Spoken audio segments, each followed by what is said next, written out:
BJP মুখপাত্র দেবজিৎ সরকার এই মুহূর্তে আমাদের সঙ্গে ফোন লাইনে রয়েছেন। যেভাবে চিংড়িঘাটা মেট্রো প্রকল্পের বকেয়া কাজ নিয়ে কার্যত আদালতে, সর্বোচ্চ আদালতে আজকে জোর ধাক্কা খেয়েছে রাজ্য সরকার, দেবজিৎ কিভাবে দেখছেন আপনারা?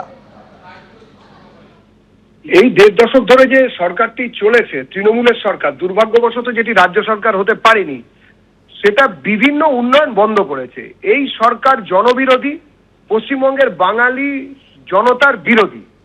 এই সরকারকে ছুঁড়ে ফেলে দিতেই হবে। মাত্র ৩১৬ মিটার একটা জায়গা, সেখানে দাঁড়িয়ে একটা ওভারঅল ক্যান্টিলিভার বসিয়ে দিলেই ট্রেনটা চলতে পারে, মেট্রোটা চলতে পারে। দক্ষিণ কলকাতার সঙ্গে উত্তর কলকাতা, এমনকি দক্ষিণ কলকাতা লাগোয়া দক্ষিণ ২৪ পরগনার বিস্তীর্ণ এলাকাকে, যে জায়গা, যে রাস্তার সুবিধা হতো, পরিবহনের সুবিধা হতো, জনপরিবহনের, সেটাকে ধ্বংস করছে। ভূভারতের ইতিহাসে এই প্রথম যে একটি রাজ্য সরকার, তারা কিনা সেই রাজ্যবাসীর জন্য একটি ব্যবস্থা, তাকে ধ্বংস করার জন্য সুপ্রিম কোর্টে গিয়ে মামলা করছেন।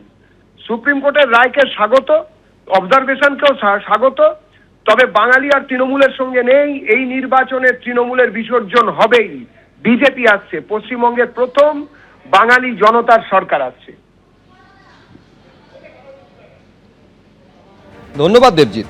তৃণমূল মুখপাত্র অরূপ চক্রবর্তী রয়েছেন আমাদের সঙ্গে টেলিফোন লাইনে। অরূপবাবু, একেবারে সুপ্রিম কোর্টে আজকে রীতিমতো ভৎসনার মুখে পড়তে হলো রাজ্য সরকারকে। শুধুমাত্র রাজনীতিকরণ করা হচ্ছে এবং রাজনীতিকে আপনারা অগ্রাধিকার দিচ্ছেন মানুষের উন্নয়নের থেকে।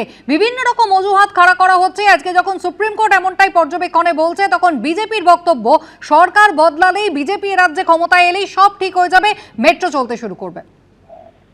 দেখুন, স্বপ্ন দেখার উপরে তো এখনো জিএসটি লাগায়নি কেন্দ্রীয় সরকার, তাই বিজেপি নেতারা স্বপ্ন দেখতেই পারে, তাতে অসুবিধার কিছু নেই। কিন্তু বাস্তব হচ্ছে, চিংড়িঘাটা হচ্ছে কলকাতার হার্ট। রক্ত সঞ্চালন যদি হার্টে বন্ধ হয়ে যায়, তাহলে সারা শরীরে রক্ত পৌঁছবে না। উত্তর কলকাতার সাথে দক্ষিণ কলকাতা, উত্তর ২৪ পরগনার সাথে দক্ষিণ ২৪ পরগনা, এমনকি হাওড়া হুগলিরও মেন কানেক্টিভিটি কলকাতার সাথে হচ্ছে চিংড়িঘাটা। সেই জায়গায় দাঁড়িয়ে রাজ্য সরকার ইতিমধ্যেই বলেছিল যে ছুটির দিনগুলো রাত্রিবেলা দেখে যদি কাজ করা সম্ভব হয়, কারণ নইলে রাস্তা অবরুদ্ধ আছে। এখন তো নির্বাচন কমিশনের হাতে পুরো প্রশাসন, তো এখন নির্বাচন কমিশন দিক না অর্ডার, তো বারণ করেনি। সুপ্রিম কোর্টের এখানে একটা স্পষ্ট পর্যবেক্ষণ রয়েছে। অরূপবাবু, আমি আপনাকে একটু বিরত করছি। সেটা হচ্ছে, এখন আদর্শ আচরণবিধির কথা আপনারা বলছেন, এটা একটা অজুহাত। তার কারণ এতদিন পর্যন্ত তো যান নিয়ন্ত্রণ করাই যেত, তা তো রাজ্যকে সেই নির্দেশ কলকাতা হাইকোর্ট তো আগেই দিয়েছিল। তখন আপনারা পরীক্ষার কথা বলেছেন, তখন উৎসবের কথা বলেছেন, আর এই নির্দেশ তো এমসিসি লাগু হওয়ার আগের। না, ঠিকই তো, এমসিসি চালু হওয়ার আগে যখন, তো এখন এমসিসি চালু থাকতে থাকতে এখন অসুবিধা কি আছে? ইলেকশন কমিশনকে অর্ডার দিতে, এখন সংশ্লিষ্ট এসপি ডিএম দের অর্ডার দিতে তো অসুবিধা নেই, করে দেখাক না। নাকি এখন ওই মোদিজির যাতায়াতে অসুবিধা হবে, নাকি এখন অমিত শাহদের যাতায়াতে অসুবিধা হবে? সাধারণ মানুষের যাতায়াতে অসুবিধা হওয়াটা অসুবিধা নয়। এখন কি মোদিজি আর অমিত শাহের যাতায়াতে অসুবিধা হবে বলে এখন করতে পারবে না? প্রশ্নটা সেখানে নয়, প্রশ্নটা হচ্ছে এর সুরা হোক, সকলে চায়। এই যে মেট্রোর কথা বলা হচ্ছে, মেট্রো প্রজেক্টটা কে তৈরি করে গেছিলেন? মমতা ব্যানার্জি যখন রেলমন্ত্রী ছিলেন ২০০৯ সালে, তখন সেই সময় অ্যানাউন্স প্রজেক্ট। গড়িয়া থেকে বিমানবন্দর মেট্রো প্রকল্প ঘোষণা শুধু না, তার জন্য বাজেটারি অ্যালোকেশন, ফান্ড অ্যালোকেশন সমস্ত যিনি করে গেছিলেন, তার নাম মমতা বন্দ্যোপাধ্যায়। সেই মেট্রো প্রকল্প প্রায় শেষের মুখে বহু আগে হয়ে যেত।